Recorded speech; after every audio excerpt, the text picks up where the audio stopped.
I'm attorney Brendan O'Donnell. Whether negotiating an oil and gas lease or reviewing royalty statements, a driller's ability to charge or deduct costs from the royalty is an ever-present concern for oil and gas owners.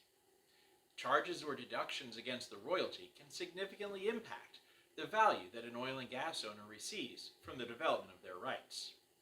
While charges and costs can be complex, it's important from a royalty owner's perspective to have a basic understanding of the types of costs associated with oil and gas development from their perspective. While it's common for oil and gas owners to say that a driller is deducting costs from the royalty, there really are two different types of costs that are important from an oil and gas owner's perspective.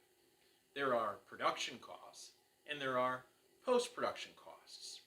Where production costs end and post-production costs begin can have a significant impact on the value that an oil and gas owner receives from the production of their rights.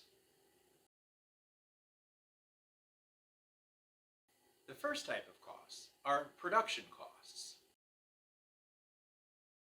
Production costs involve things like planning the well, securing permits, clearing the surface, drilling the wellbore, and bringing oil and gas to the surface.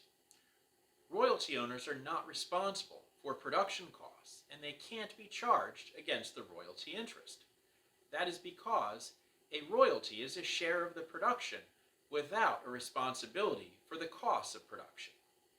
The other general type of cost is the post-production cost. Post-production costs are associated with those costs that a driller incurs after oil and gas have reached the surface. These can include things like gathering, compression, marketing, dehydration, compression, transportation, and processing. Post-production costs can potentially be charged against the royalty owner's interest. However, a driller's ability to charge those costs is dependent on a variety of factors.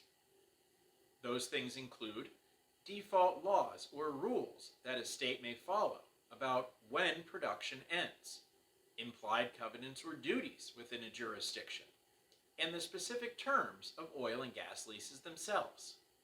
As you may see, there is no one-size-fits-all rule about specific costs that are always chargeable against the royalty interest. Production costs should not be charged against the royalty interest at all. Post-production costs might be chargeable against the royalty interest, but are dependent on a variety of factors that we'll look at in future videos.